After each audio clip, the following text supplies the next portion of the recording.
try again. Hello everyone, it's a pleasure to be here. I'm delighted to moderate the panel IPP and Developers Talk, Current Trends and Opportunities.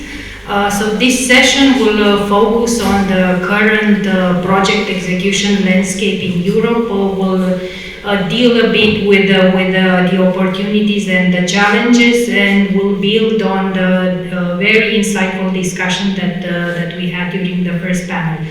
But before proceeding, I would like to invite the other two panelists. So if Liam Smith could come, and also Jiri Petura, please.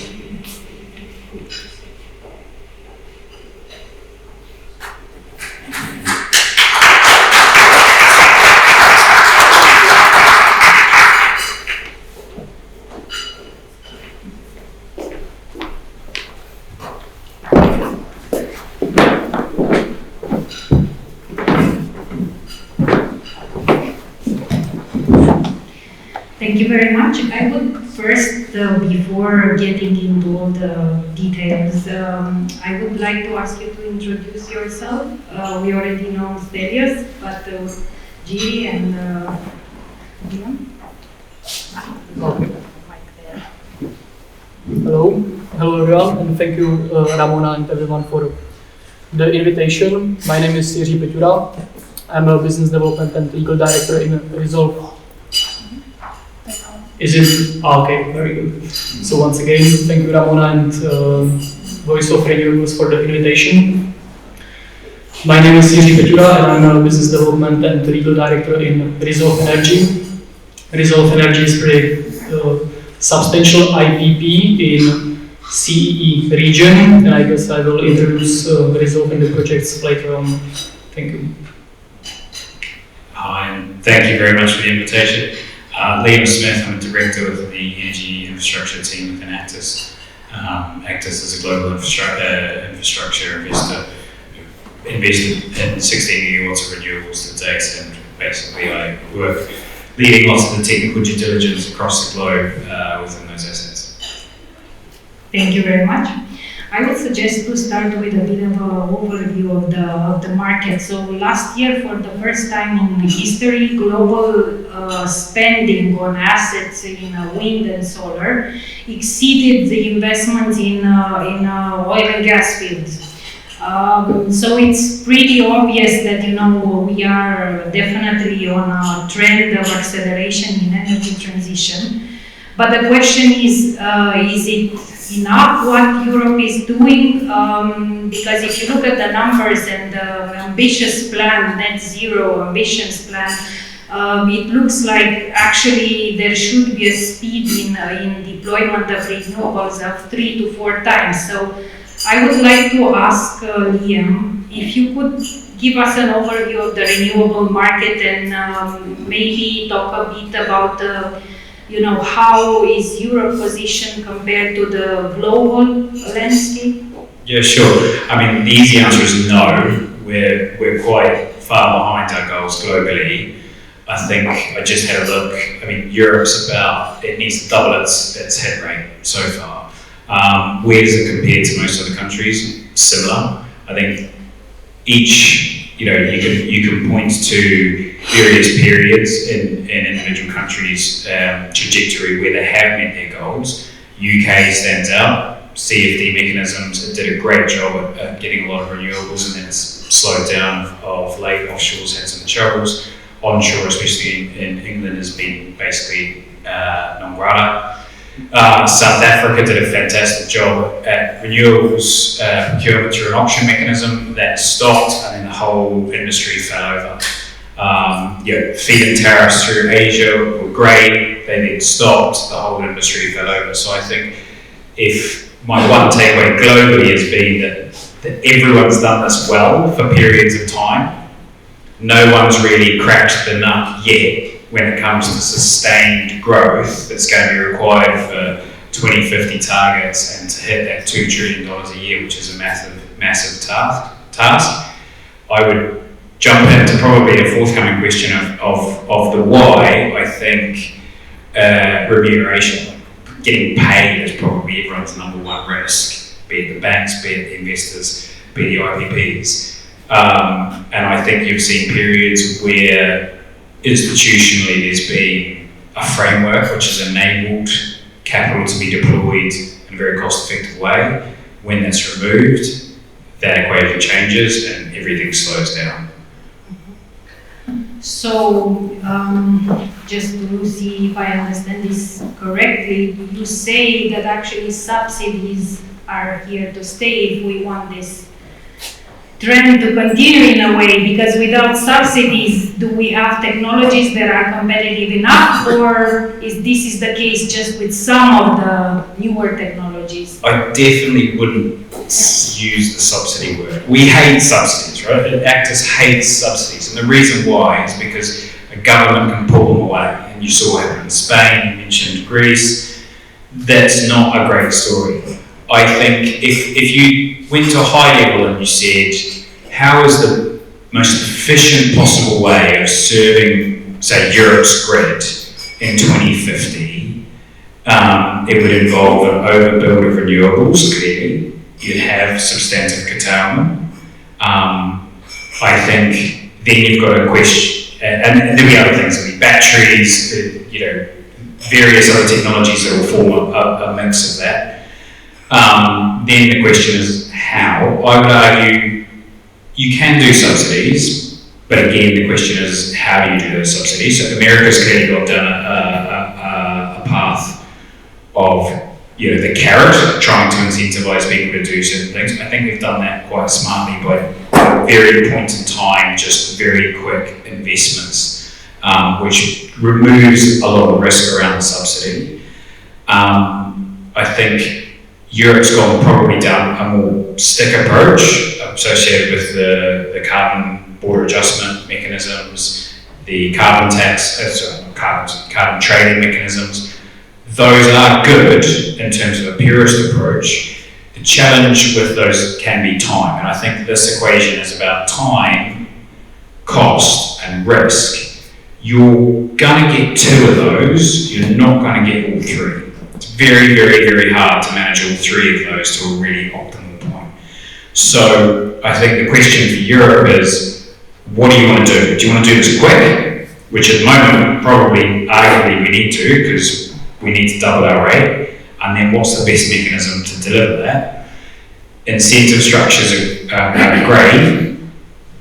I hate the word subsidy, but I'm kind of going to go back on myself and say CFD mechanisms were a fantastic driver of growth. I would argue they're not really subsidies. They're a bit more associated with the government providing a framework that gets the lowest cost available for the grid to be ultimately served. It's not quite, it's actually a bit more of a driving the economy into a more efficient fashion at a time of getting the best, I suppose, return, the lowest cost point, the best timely deployment of these assets. It does introduce some risks to the government, to government support for that. That's just something that we're going to have to, that's a trade-off that's going to have to be taken. Thank you very much. And I just can consent to that because we in Rezolv Energy also we hate subsidies, let's say, and we are building the project subsidy-free. Thank you. Let's get then to a bit more details. So I understand that Rezolv Energy is actually active in various countries.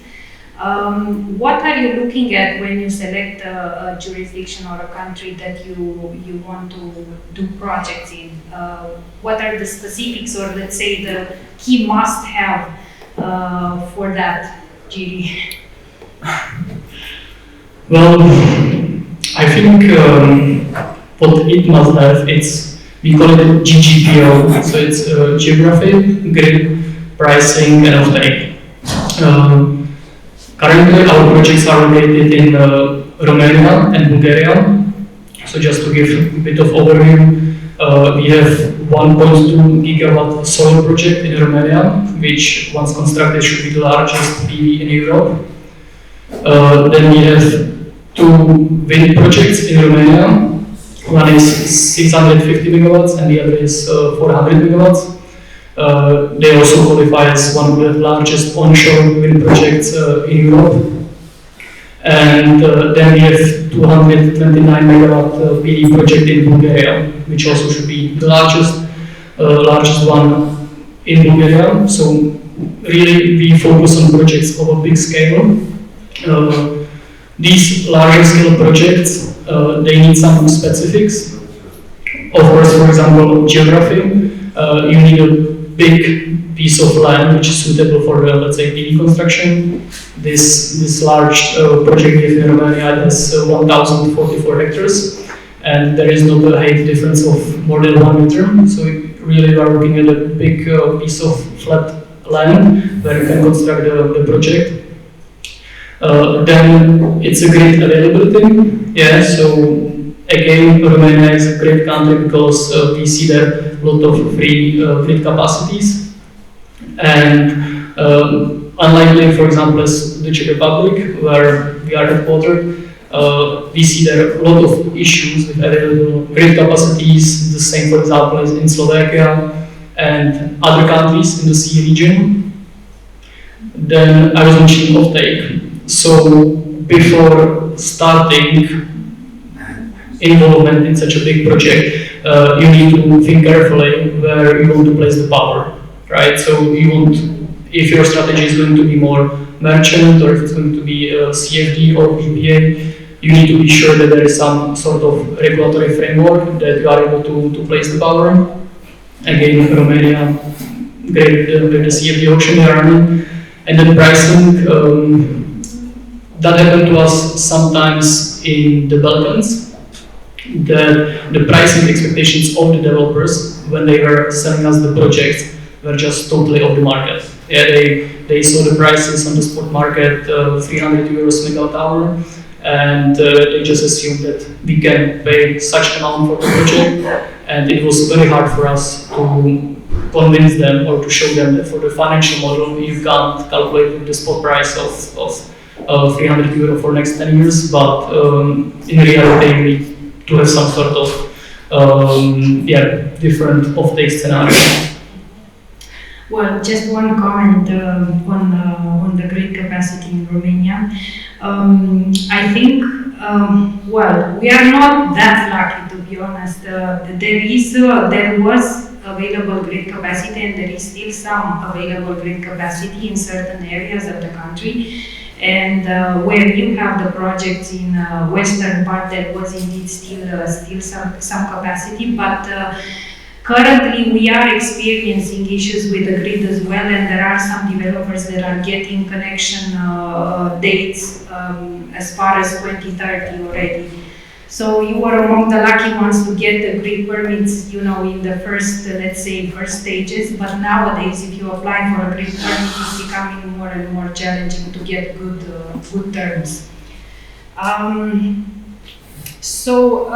guess in your opinion, Romania, Bulgaria do seem to be good countries for deploying large renewable projects. Do you see other jurisdictions in Europe where opportunities,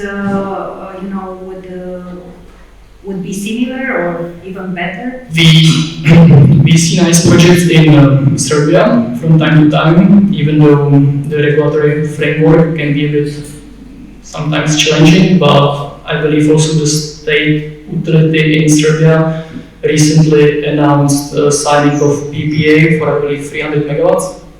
So there are good steps in Serbia for allowing larger scale projects. Then we see some interesting opportunities in Croatia and also Greece. So I would highlight Romania, Bulgaria, Serbia, Croatia, Greece as very promising markets for the future for these larger scale projects. Thank you very much. On that note, I actually wanted to ask Stelios, is there still room for further investment in Greece? Because my impression after your presentation was that currently there is quite a lot of investment, but demand is not at the level that it would be required for much more investment. So can you comment a bit on that, please? Yes, I will start from the fact that in Greece we already cover 50% from our electricity demand, from our electricity consumption from renewables. So we are already in the half of the way. The second half is very, very difficult. As I told you and as I presented, that we have so much investment interest that we exceed the capacity balance 4 times. The demand is 6 to 9, and today practically we have an operation plan plus the connection terms around 30.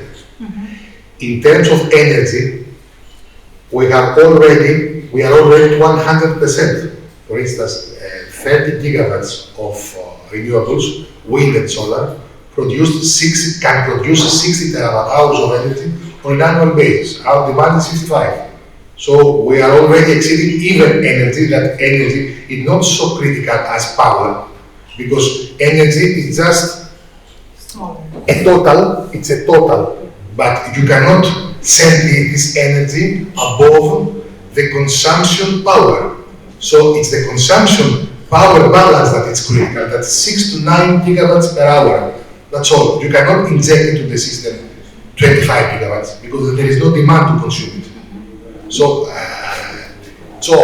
it's not the grid, it's the demand.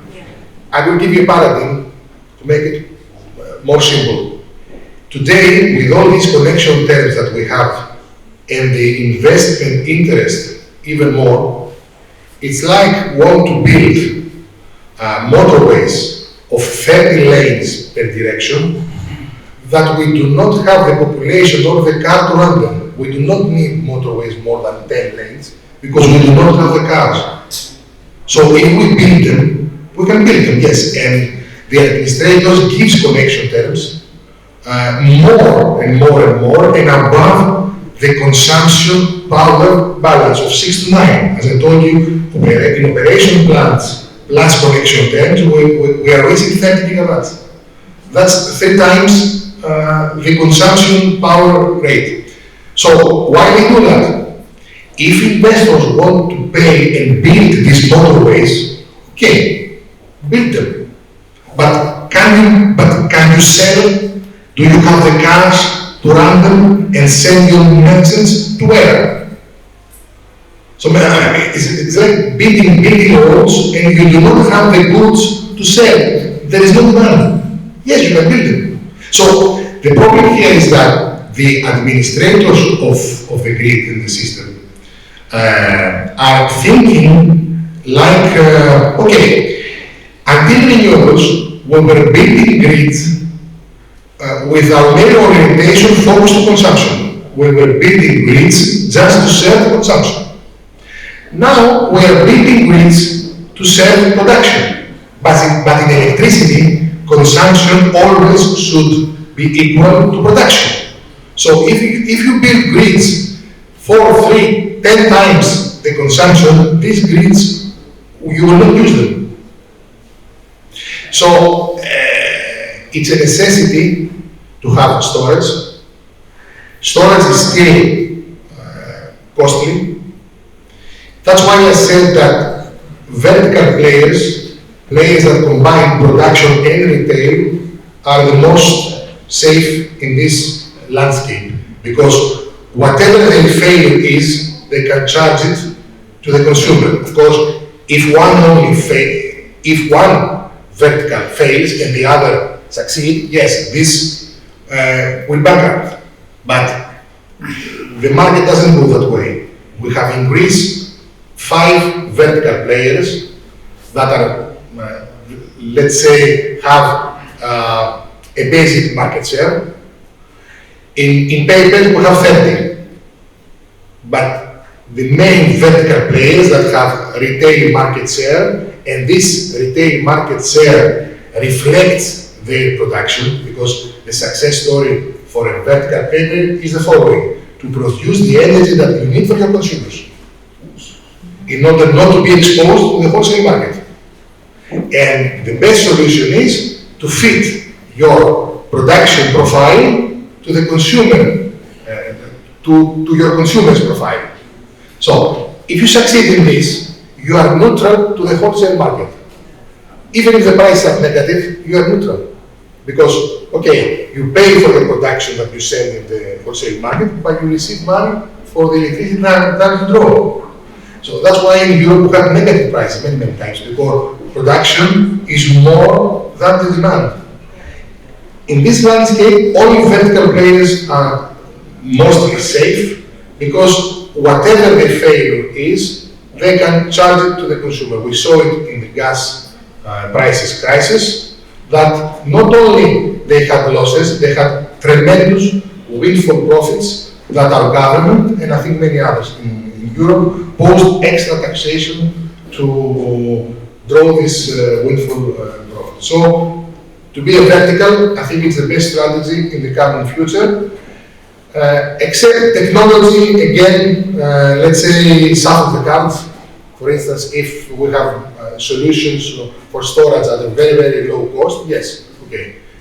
If I'm only a PV producer and I can store my energy and send it to the system during the night, and this is and not to do so, it's going to be cheap for me. Yes, that's a difficult. That's a different story. That technology changes, but we are not at this point today. Technology of storage is expensive. Thank you. But don't you expect demand to increase in future years, and let's say projects that are built nowadays would be in preparation for that, because we are all talking about electrification, especially of the transport system, then electrification of the industry and so on. And there needs to be, I know it is a bit of a chicken and egg, who goes first, but at the end of the day, in order to have one, you need the other, so. In Greece, the electricity consumption during 2008 was higher than today. So, during these 15 years, we are in a stagnating market with less electricity consumption compared to 2008. And this has to do not with crisis. We are not in crisis in Greece since 2018. We have growth rates above 5-6%. It has to do with, let's say, energy saving mechanisms and systems and equipment that we have installed in households, whatever. We have changed all electricity lamps during, let's say, in motorways, roads, houses, everywhere. We have changed, and we still are changing our heating and cooling facilities with new, much more energy saving. So we haven't seen this growth in demand, and at least in our national energy and climate plan for 2030, they project a consumption of 65 terawatt hours from 55 today. Just a notice. It's more than 10 years that we expect that our electricity demand will rise, and it hasn't happened. So the business plan of the country says, okay, we're going to have a higher electricity demand in 10 years or 5 years, but it hasn't happened. So as an investor, we have to be cautious. Can you please also? Yeah, I'm going to slightly disagree on a few points. Okay. Which is always fun. One, I think you mentioned 50% you're there, but you've got 50% to go. The question is, how do you do that? The energy transition, like if you do want to do the energy transition, it doesn't matter if you're not growing, you've still got to get rid of that 50%. And so the question over is, what is the most economic way of servicing that demand, right? Which I don't think you've answered yet, and I think that is the critical question. Building the highways analogy that you used, I think that you're forgetting that there are 4 products ultimately that we're talking about. One is energy, one is capacity, I can't count, and one is carbon, right? So ultimately you're going to, the 4th was ancillary services, but we'll forget about that for the time. So if you're talking about capacity, that is a really important thing that people pay for, and having that highway then has an intrinsic value, even if you're not ramming as many cars down as you possibly can. So I think overbuilding in my humble opinion, is actually a really credible path forward to getting that last 50% of decarbonisation, which I do think is a really critical question that we need to answer. So I'd really like to hear from you, how you do that. There are answers for all of this. About capacity, as I told you, the demand in terms of gigawatts in Greece is 6 to 9, and we are building renewable installations that could offer 30 gigawatts. So there is no demand for the rest 30 minus 6, for the rest 24. That's the case. I mean, it's really, the numbers have gone long high from reality. If you removed solar from that, because solar doesn't, the sun doesn't shine at night. Excuse me. If you remove solar, for example, sun doesn't shine at night, so it's not 30 now. The 6 during the night, the demand is 3 to 4. Yeah. So, as I told you in my presentation, the peak in demand in Greece is noon hours. And this peak in demand is 6 to 9,000 megawatts. And we are talking about 30,000. So, this 30 minus 6, where are going to be sold? There is no demand. That's the first. About the other thing that you said, to run the rest of the road towards 100% renewable cover of the demand. Look, we are investors. We are not Greenpeace. We are not WWF. We are interested about our investments to be viable, to sell the product we can produce, and not to just look them. Yes, I understand that carbon is a part of the equation, but it's not a part in the equation that dominates the financials of an investor, of a renewable investor. So we are interested. Of course, we love our planet, we love the environment, we want to save the planet, we want to save the environment, but not on our cost. We all should pay. And the governments don't see it that way.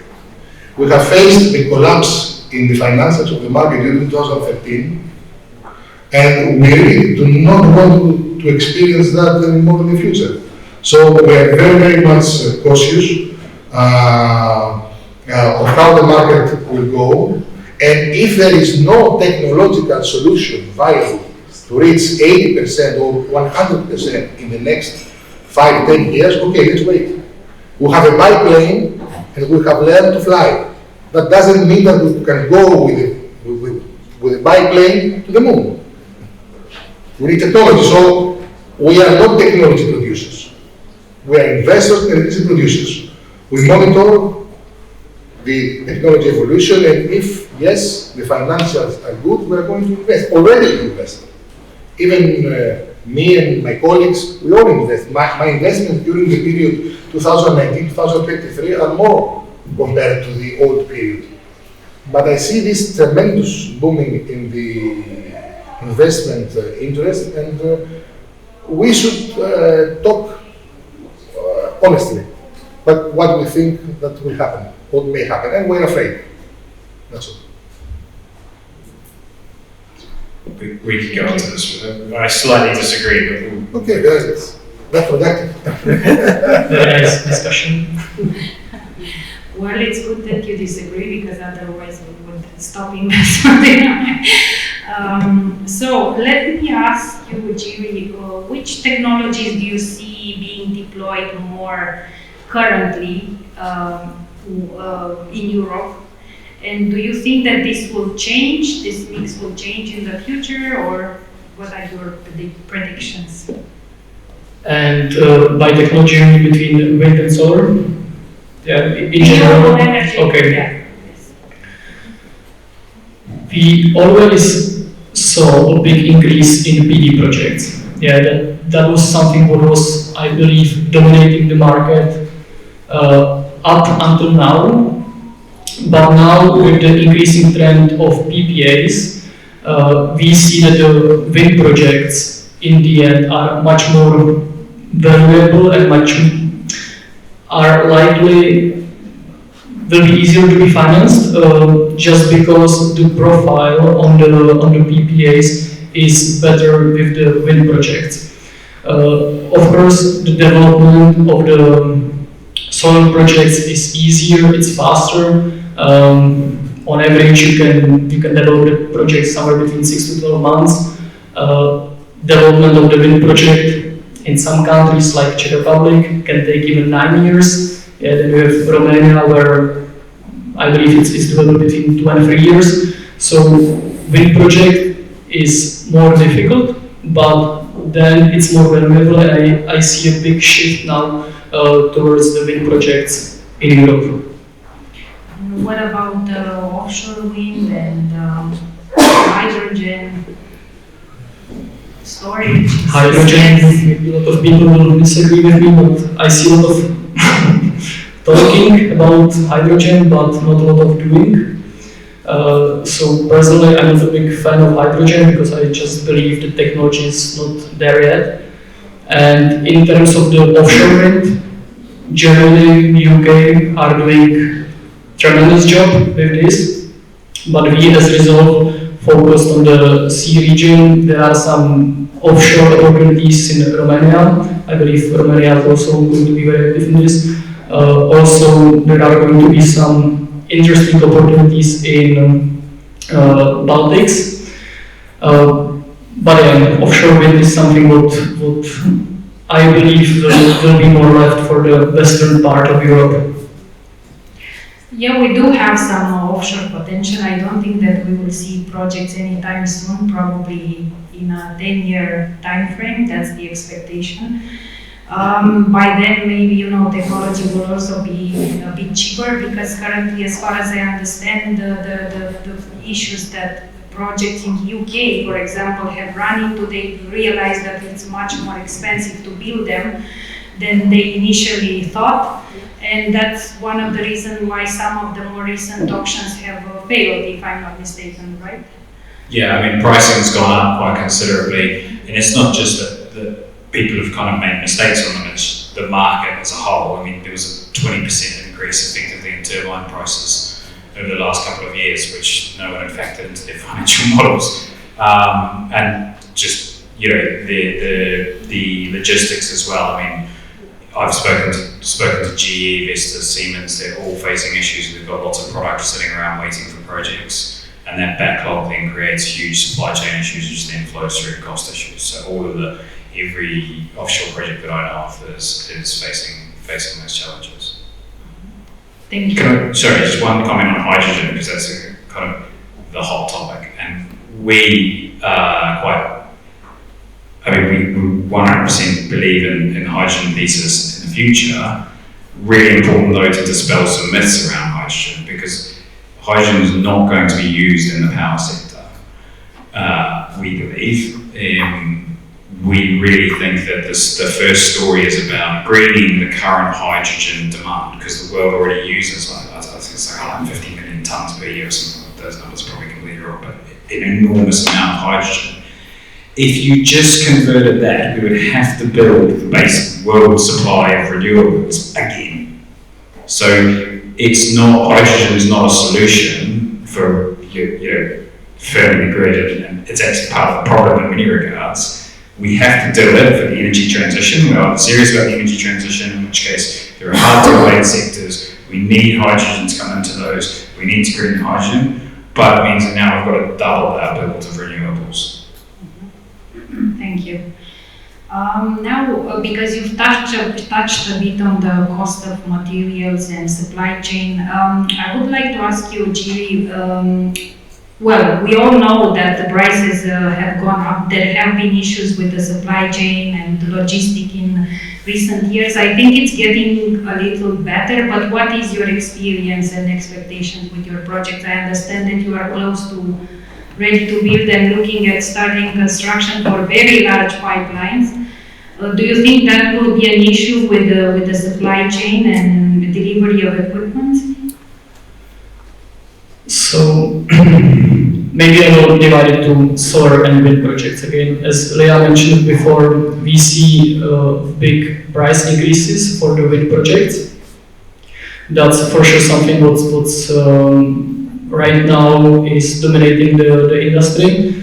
I don't know if it's because the two leading wind producers, one of them is having some issues with the equipment, and then the other maybe can allow himself to increase the prices, or what is the reason behind it. But for sure, the pricing of the wind turbines and in general wind projects is going up.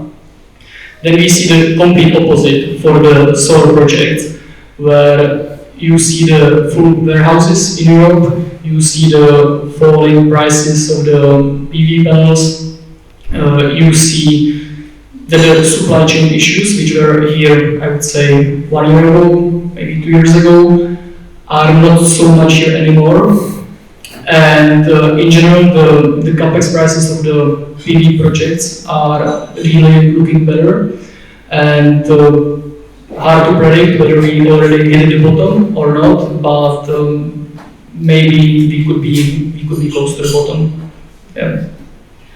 Liam, do you think that will change? Because now we are talking about a certain pace of deployment of renewables, but if you want to, let's say, double or triple that, do you think that the current supply chain is prepared, or there will be a competition? Because as far as I know, approximately 70% or so, maybe I'm mistaken, of the manufacturing comes from China one way or another, either in form of components, raw materials, and so on. So how do you see that in the near future, or in the next 10 years, let's say?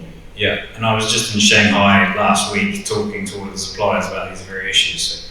So, a bit of hot off the press news. I mean, solar and batteries, I don't see a challenge. A solar current capacity is about 800 gigawatts, current demand is about 400 gigawatts. So yeah, there's a lot of headroom there. Take about 100 gigawatts of that out just because of fluctuations in time, all that sort of stuff. You've still got 30-40% overbuild in terms of the manufacturing capacity of the solar. There is a big shift in technology, so I'll throw out some jargon, but everyone's moving from mono to TOPCon to HJT panels. So that next gen, you will see quite different pricing differentials between those technologies, but there's plenty of capacity. Batteries, similar, I would argue. Battery pricing now, lithium carbonate is at a rock bottom. It's about 16,000 RMB, I'm talking Chinese currency because that's how it's priced. But that's basically marginal supply. So the lithium carbonate is rock bottom, so batteries are pricing very, very competitive as well. Wind is very much more complicated because even with polysilicon, it might take 3-4 years to build a project, to bring that online. Panel line is more like 6 months to 12 months. Cell, wafer, that's like a year to 2 years. So you can adapt that supply chain pretty quickly. Wind, it's just there's so many more pieces to this puzzle. It's not a case of I need to talk about polysilicon, wafer, cells, and panels. It's a case of I need to talk about steel, concrete, fiberglass, blades, pitch batteries, pitch motors, gearboxes, inverters. The list goes on and on and on and on and on. But I don't see demand massive. Is demand on the wind side going to triple? Probably not. So there is some spare capacity there. One thing is I think the Chinese OEMs. So the story to date outside of China has been dominated by Vestas, Siemens, Actis, Jiri, etc. And the Chinese OEMs represent 50% of the global supply of wind turbines, which is all built to China. You're starting to see them really push externally, and they have an enormous manufacturing capacity as well. So I think this then starts well outside my pay grade in terms of there's a geopolitical question. If the West wants to tap that supply, it is there, it is very cost effective, but obviously you then go down the same paths of very concentrated supply chains. Actually polysilicon, 95% of the world's polysilicon supplies in one country, which from a geopolitical point of view might be a difficult thing to straddle. So they're going to have to answer the same sort of question on that. I think the EU is looking now at, let's say, enhancing production in Europe, or is supporting and encouraging much more shifting the supply chain in Europe rather than being so dependent on China or other countries. Of course, that takes time. I'm not sure how realistic it will be, but we'll have to see. What about the workforce? Do you see an issue there? I mean, of course, the whole renewable energy industry needs a lot of people, first to build the projects and then, to operate, maintain them. Can I ask you, how do you see that? I will maybe follow up on Leon about his words on technology, and then I will get back to the workforce. What's really exciting these days is how the technology is improving in wind industry. Yeah, you can see the increasing efficiency of the solar panels, but how the wind turbines and everything are getting bigger and bigger, that's really something very exciting. I remember this study in 2018, where predictions that the largest onshore wind turbine will have 6 megawatts. Yeah, one single wind turbine will be able to generate 6 megawatts. Now, in 2023, on our wind projects in the area, we are going to install wind turbine which will generate about 6.5 megawatts. So just 6 years later, we are already behind this. What was supposed to be the maximum. Also, we see on the offshore wind farms that they have capacities of 15 megawatts. Yeah, so offshore wind farms, one single turbine capacity of 15 megawatts. The harbor height is around 250 meters. So really very interesting improvement in terms of the technology on the wind turbines. Back to the workforce. It is for sure something what the Europe is willing to process, because we can see that there is lack of educated workforce and specialized workforce. For example, in our project in Romania, on this 1 gigawatt project, there will be a special training center which will educate around close to 1,000 employees. It should be focused on the fact that we will be engaging more female workers for the light assembly, also for the engineering. So this transition to be able to attract into the energy industry more female workers is something what we are trying to achieve. Then also there is a lot of fossil fuel workers which in the next years might be losing their job. So I believe there is a big shift, and these fossil fuel workers will be able to find their employment in the renewable industry. But for sure, lack of skilled employees will be a challenge for Europe. And but again, challenges bring a lot of opportunities. So definitely it will be opportunity for many of us. Thank you. Indeed, the requalification of the people working in fossil fuels, or, for example, in Romania, we had a program or we still have a program for miners to be requalified and work in the wind industry, but that was entirely done by the private sector. Do you think, the government should also have some programs in education and, encouraging this type of university programs or technical schools, or do you see that happening anywhere in Europe? In Greece. In West Macedonia was the lignite center of the country, the biggest, and the second was in Megalopoli, Peloponnese. In West Macedonia, now they are focusing on hydrogen projects. That although hydrogen will face the difficulties, because as a chemical engineer I can assure you that hydrogen will never reach households. It's dangerous because its molecules are very, very small and cannot, let's say, stay in the pipes for a long time. However, I believe, and we believe, and Europe believe, to e-fuels, fuels that are going to be produced from hydrogen together with carbon dioxide, and we're going to have e-diesel, e-petrol, meaning that from electricity from renewables we're going to produce hydrogen, but this hydrogen are not going to send it to households, but we're going to produce gas, petrol and diesel together with CO2 in the refineries of the future. So simultaneously we are going to keep the, let's say, the car industry, at least not change it altogether with electrification through batteries, because it's not feasible, at least today, to have all of these cars electrified with batteries. So e-fuels are going to give a solution for that. So in West Macedonia, that was the lignite center of the country. Now the focus is to make facilities of hydrogen. I don't know what will happen in the future, but that gives an answer to what you asked about what countries are going to do with the workers that were going to lose their job. Thank you very much. Sorry. 5 more minutes? Okay. Well, I have a question on offtake. Maybe you can tell me a bit about the structures that you see currently in the market.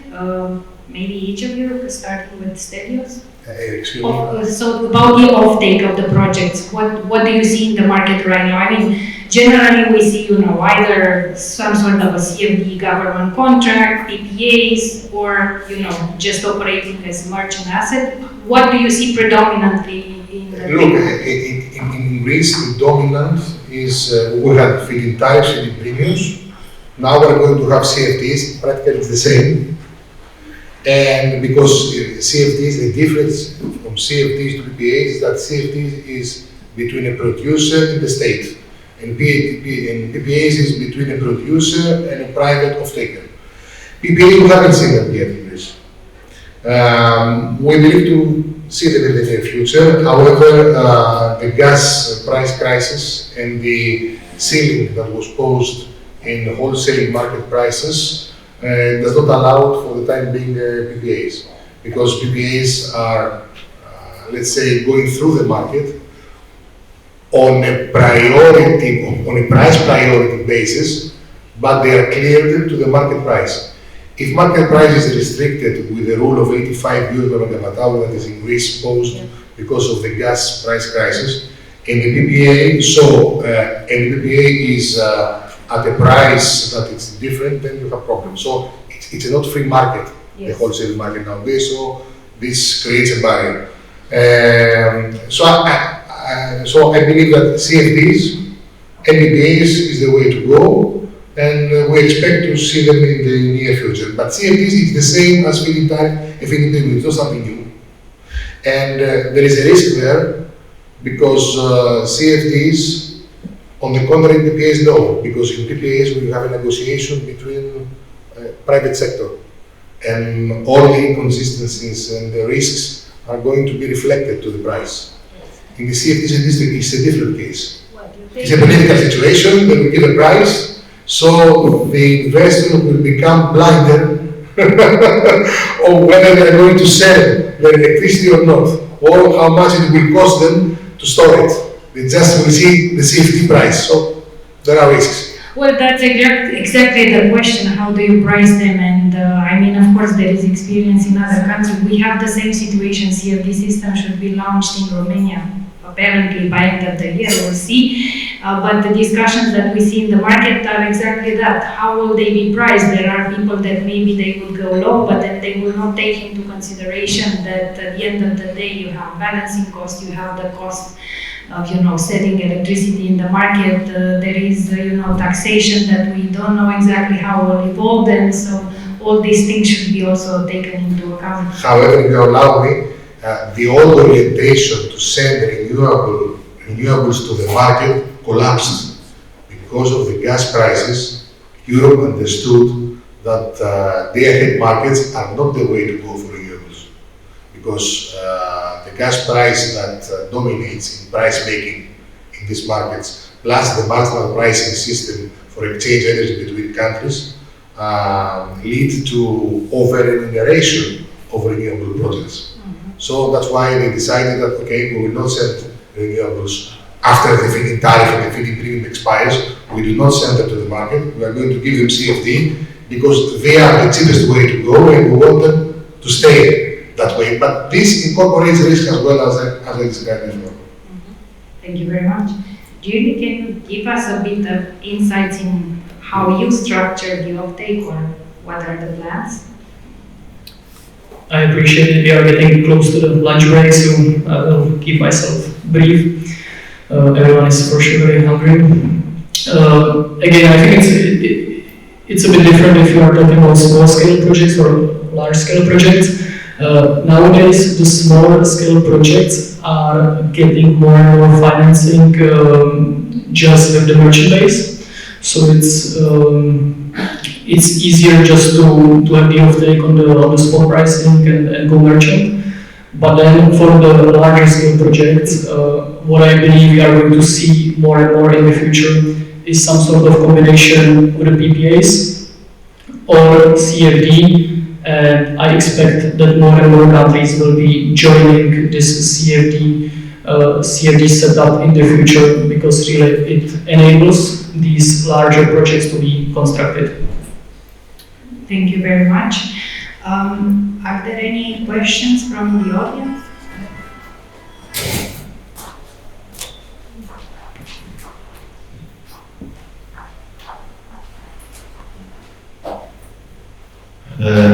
My name is Stelios.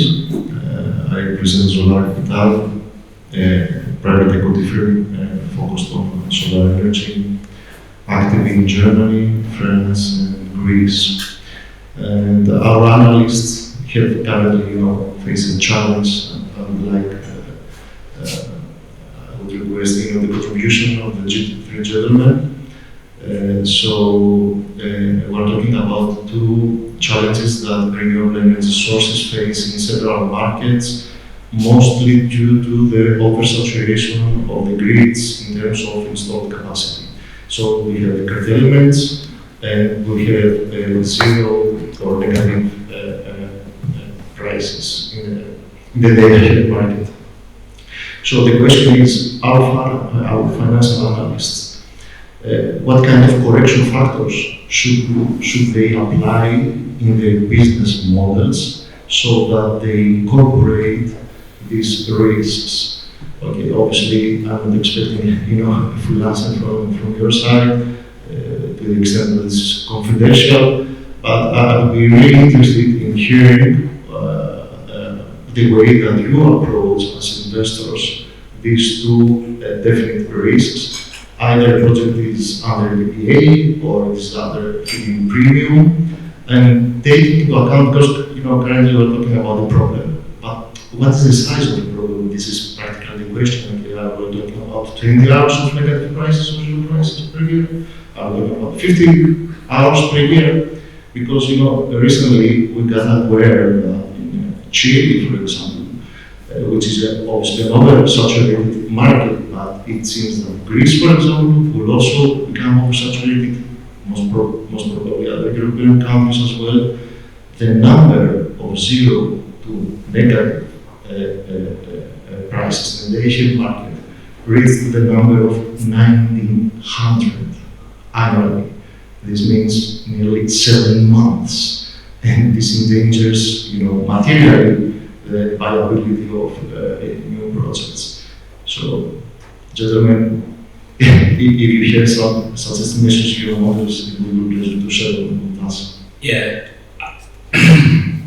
that's a PhD type question that we probably don't have time to answer. I'll stay at lunch.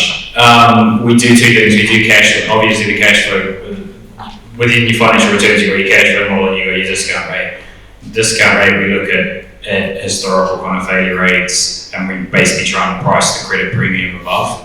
So we do apply a discount rate factor to basically price in some of that risk, and we do loads of statistical modelling to kind of come up with what that premium should be. And we had investments in Chile, we locked analysts in a dark room for months and didn't let them out until they came up with what that premium looked like.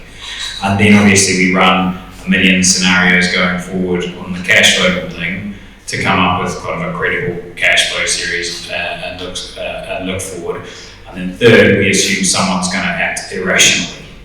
Because I think what happened in Chile, for example, was a classic case in point. The market all thought everyone would basically keep going until market stability, and then people would stop. And two things happened. One, prices of the equipment started coming down, so everyone's like acceptable curtailment factor started going down. So people got washed out. So there were a number of, I remember talking to the CEO of First Solar recently. It was the only merchant deal I ever did, and I'll never do it again. And it was in northern Chile because basically pricing just washed them out.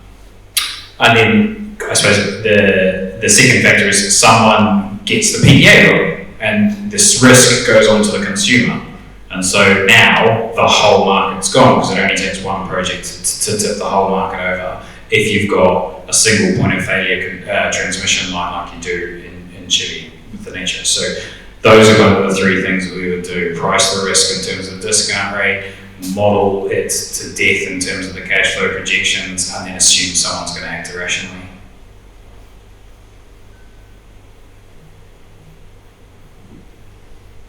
I didn't hear about the range you would like to share of your estimations. Depending on the market, of course, that we are engaged in. And this question goes to the other two gentlemen as well.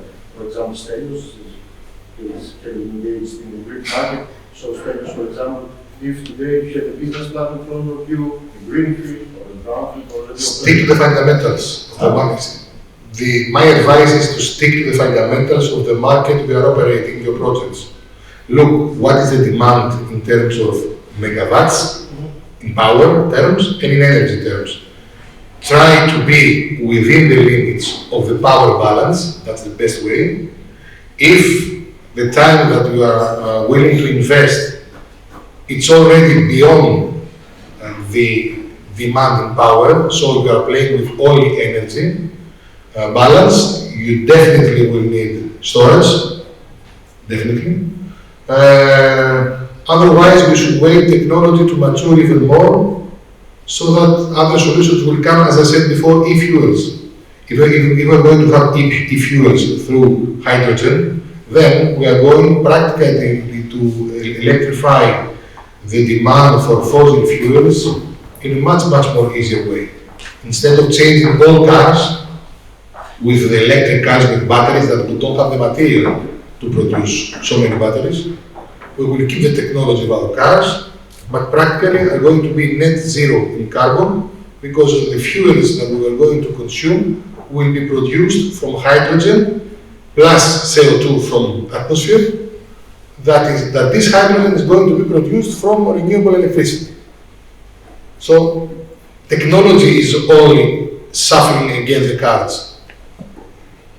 The saturation, at least that's my opinion, cannot change neither with financial tools, neither with this financial engineering. I will make a last try to make the question maybe not very clear. So we have an Excel file, let's say that we have 1 megawatt capacity of big station of 1 megawatt capacity times the yield. We are expecting 1.6 million, for example, megawatt hours per hour. Okay, this amount of production should be reduced so that in order to take into account curtailments and zero prices. What I'm asking you is, in your opinion, what should be the rates? For example, lower Renewable business plan by 3%. I'll tell you the range that I've seen globally: 1 to 30%. 1 to 30. 30. Vietnam, they had 27% across multiple numbers of the solar assets, right? So it can be really major. Now the question I suppose that you're asking is, what do I actually put in my financial model? It can massively depending on the country, not just the country, the interconnection point, because we've had projects, one right next door to another, depending on the time of day profile, the actual interconnection point. One of them had like 2% and one of them had 7%. So you got the factor of 3 effectively across two different projects, similar sort of interconnection. So I think the range is enormous. It's very site specific.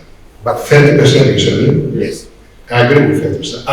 I could say that for the 2 to 3 coming years, 20%, but if we are talking about 2030 and more, 30% is realistic. Yes. Gentlemen, I also agree with you, but if you stick this number into the... It's not viable. Into your business class, no project is viable. Sure.